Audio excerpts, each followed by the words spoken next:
Hello, Tony. How you doing? Nope. Oh, there we go. There we go. We have liftoff.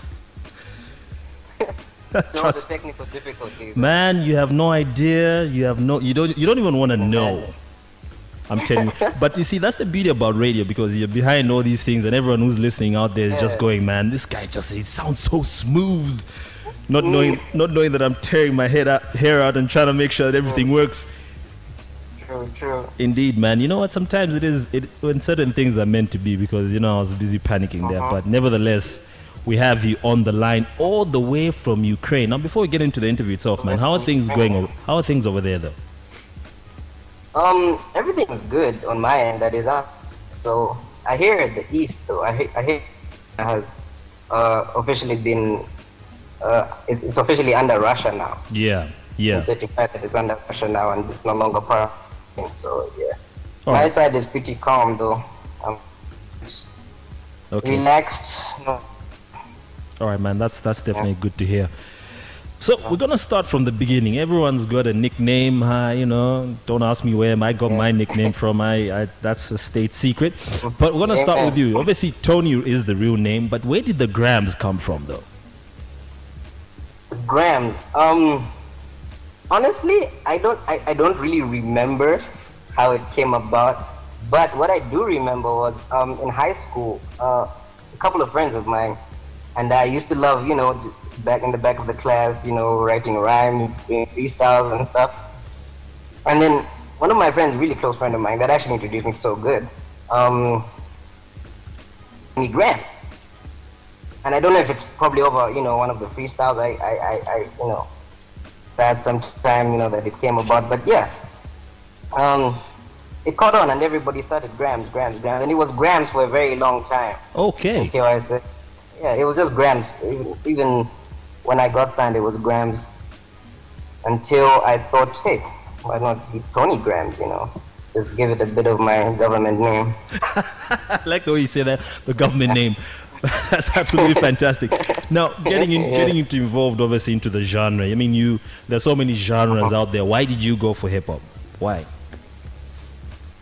Well, like I said, I grew up around the culture. I grew up around people that loved hip hop and just loved rap. And I guess I got influenced, because growing up around people that loved rap, that loved everything that has to do with the hip hop culture. It was really influential on who I was and who I've come to be. And generally, I've just loved because across the world, hip hop has been stereotyped, but true hip hop heads know, the deepness of hip hop and the roots and what's so intricate about it. And I just love that about it. And so I've come to love it and grow with it. All right, fantastic. Now, obviously, you've seen these influences and things like that.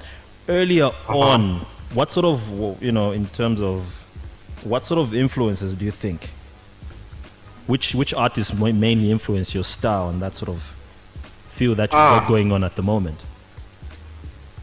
At the moment, earlier when I just started listening to hip hop, I listened to people like Lupe Fiasco, I listened to Talib Kweli, I listened to Pharrell Williams, Snoop Dogg.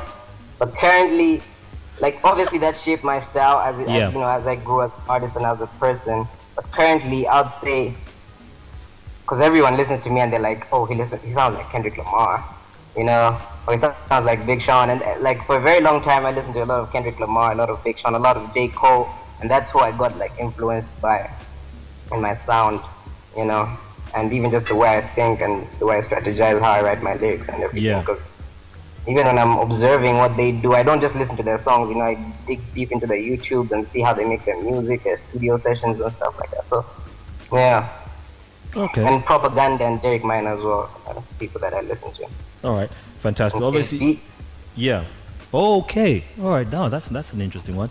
Obviously, you've been in the scene now. Obviously, most people are just catching on now. Obviously, but you've obviously been around and doing a couple of bit of rhyming here and there. How do you think hip hop has changed in Zambia specifically over the last couple of years that you've been listening to it? I think the main change as far as hip hop in Zambia goes is diversity. I think it's become very, you know, versatile. Like artists have become very open to new styles, new ways of delivering what they do, you know.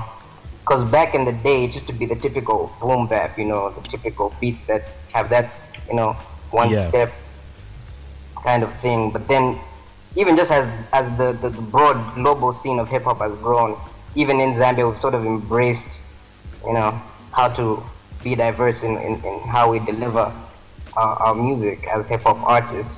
And also, I think hip hop in Zambia has taken that whole, you know, ethnic / Western mix, you know. Yeah. And people are sort of, you know, finding a way to reach both media, you know, like the people that love very ethnic Zambian music and the people that just love to listen to Western world kind of music. So yeah. Okay. Well, that's good. I mean, obviously, it's changed, obviously, because starting from purely English and obviously, like you said, with a bit of ethnic sound coming. Do you think that change is good, where you start adding some ethnical type things into the lyrics, or? Yeah, I think it's really good. I think it's awesome, especially for not only just to reach certain people, but even as artists to explore what they can do, especially in their mother tongue, you know. Yeah. And their mother, sort of the homeland sounds, you know.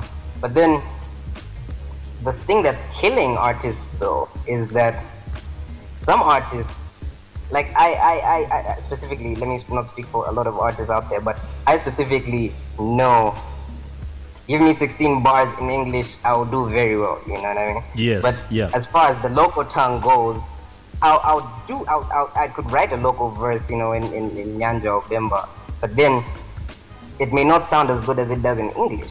True. Because of the way I grew up and, you know, my influences and everything. But then certain rappers or certain hip hop artists in general need to just find out, you know, need to find themselves and find what they're good at and how they can express themselves very, you know. And what they're comfortable. I mean, people like Makitu, people like Shefi, they go all out in vernacular and it just goes off, you know. True. It's amazing. And then there comes the Zone Fam, the 2-1s, you know, and they can switch between English and, you know, and local and the local tongue, and then there are those that purely go in English. True. You know, just before we take a musical break, just as an aside to what you've spoken about in terms of English versus, you know, vernacular and how, you know, people are comfortable in each.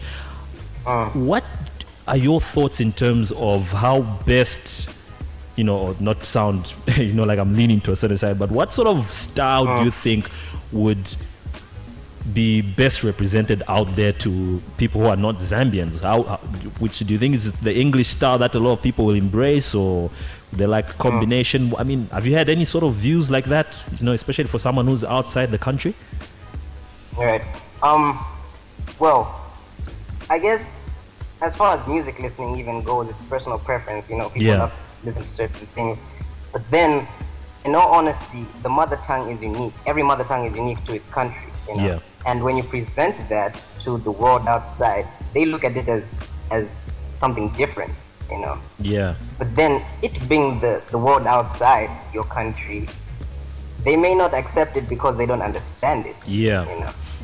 That's why you find that most of the artists that are really, you know, topping the charts outside their countries are those that have mixed English with their mother tongue. Because then they bring something that people can understand, but then also mix it with something that people back home can understand. True. And sort of bridge the gap, you know.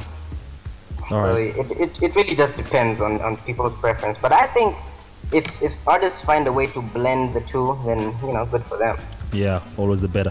All right, fantastic. Tony Grammz is on the line all the way from Ukraine. We're going to take a musical break, playing something off his project. We'll be talking about after this track. Stick close to radio. Tony Grammz on the line, Saved by Grace, featuring, of course, Tasila Mwale. And then on the other side of this, we'll continue chatting with Tony Grammz. Keep it locked to Flava FM. Don't you dare touch that dial.